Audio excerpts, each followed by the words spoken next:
Hello friends, मैं स्वरणजीत सिंह आप सभी का स्वागत है आपके अपने YouTube channel the short and academy पर।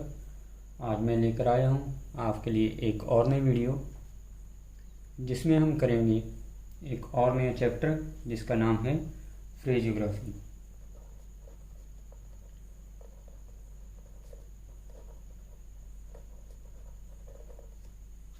दो या दो से ज़्यादा वर्ड्स को बिना पेन उठाए लिखने को फ्रेजियोग्राफी कहते हैं और जो इस फ्रेजियोग्राफी की आउटलाइन बनेगी उसे फ्रेजियोग्राम कहते हैं। शॉर्ट हैंड में अच्छी स्पीड पाने के लिए फ्रेजियोग्राफी का यूज़ करना बहुत ज़रूरी है। एक फ्रेजियोग्राम आसानी से लिखा जाना चाहिए, वो ना तो ज़्यादा बड़ा होना चाहिए ना ही लाइन के ज़्यादा ऊपर या नीचे होना चाहिए, वो आसानी से तेज़ गति से लिखा जाना चाहिए। तभी हमारी शॉर्ट हैंड लिखने की फ्लुएंसी और स्पीड बढ़ेगी अगर हमारा फ्रेजियोग्राम अच्छे से और आसानी से लिखा जाने वाला होगा। तो चलिए अब शुरू करते हैं। सबसे पहले इसकी पोजीशन की बात करते हैं।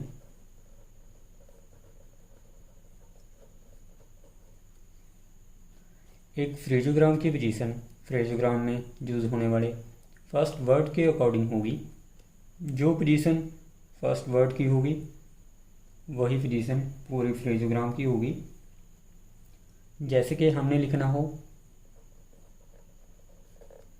How can they. जैसे कि हमें पता है कैन को लाइन के अबव इस तरह से लिखा जाता है, हाउ को लाइन को टच करके इस तरह से और दे को इस तरह से लिखा जाता है। लेकिन जब हम इसका फ्रेजियोग्राम बनाएंगे तो हम इसे इस तरह से ही लिखेंगे अकॉर्डिंग टू फर्स्ट वर्ड। और अगर हमने लिखना हो आई हैव तो आई के अकॉर्डिंग जो फर्स्ट प्लेस पर लिखा जाएगा तो हम इसे लिखेंगे इस तरह से। लेकिन हम इन्हें दूसरे वर्ड के अकॉर्डिंग थोड़ा सा ऊपर या थोड़ा सा नीचे भी लिख सकते हैं। जैसे कि हमने लिखना हो आई थैंक यू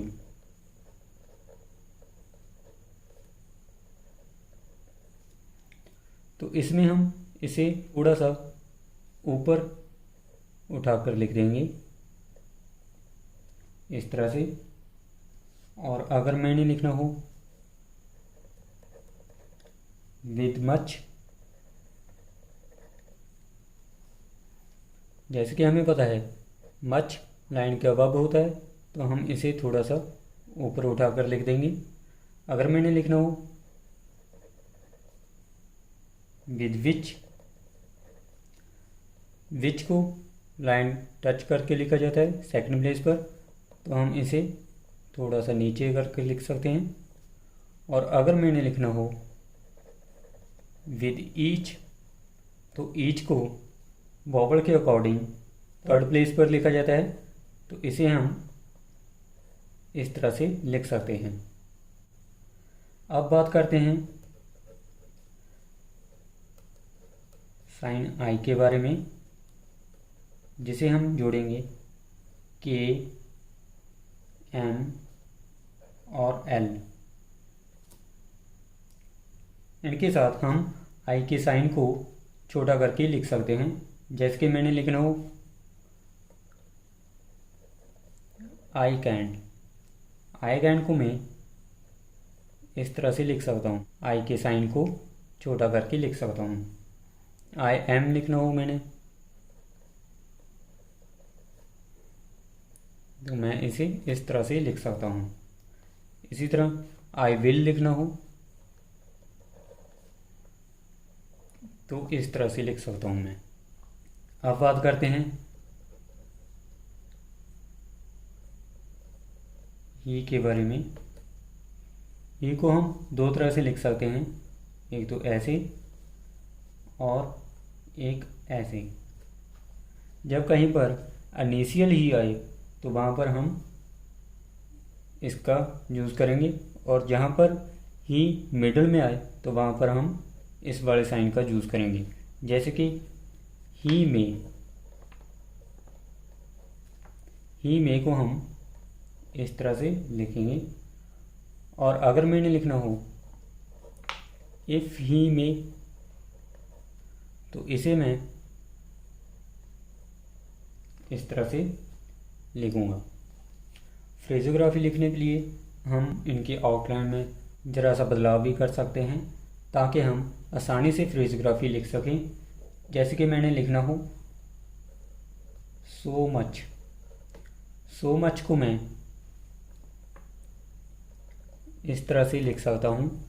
अगर मैं इसे इस तरह से लिखूँगा तो इसे पढ़ना मुश्किल होगा, तो इसलिए मैं इसे इस तरह से लिखूँगा। और इसी तरह वर्क के केस में है, अगर मैंने लिखना हो दे वर, तो दे के साथ ये वाला वर्क आसानी से ज्वाइन होगा। और अगर मैंने लिखना हो यूवर, तो यूवर इस तरह से आसानी से लिखा जाएगा। तो इस तरह से हम इसे ईज़िली लिखने के लिए इनमें थोड़ा सा बदलाव कर सकते हैं। अब हम बात करते हैं दा की। वैसे तो हम दा को इस तरह से लिखते हैं, लेकिन जब दा किसी वर्ड के साथ है तो उसे हम एक स्मॉल टिक के साथ लिखेंगे। डाउनवर्ड दा को राइट से लेफ़्ट लिखा जाता है और अपवर्ड दा को लेफ़्ट से राइट लिखा जाता है।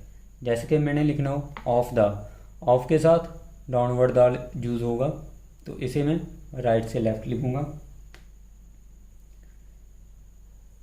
आगे एंड द, जहाँ पर भी दा को डाउनवर्ड टिक के साथ लिखा जाएगा तो इसे मैं ऐसे लिखूँगा। शुड द, इस तरह से। विद द,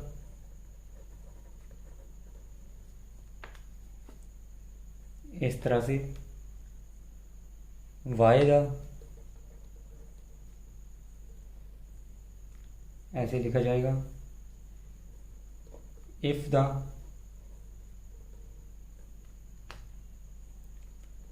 हैव द,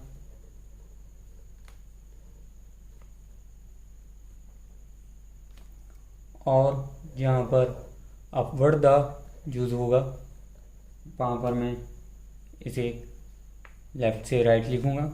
जैसे कि मैंने लिखना हो बियॉन्ड द, ऐसे। व्हाट द, इस तरह से। हाउ द, इस तरह से। एट द, इस तरह से हम दा को एक स्मॉल टिक के जरिए लिखेंगे। तो ये था हमारा आज का टॉपिक जिसमें हमने सीखा है फ्रेजोग्राफी। उम्मीद है आप सभी को अच्छा लगा होगा। मिलते हैं अगली वीडियो में, तब तक के लिए धन्यवाद।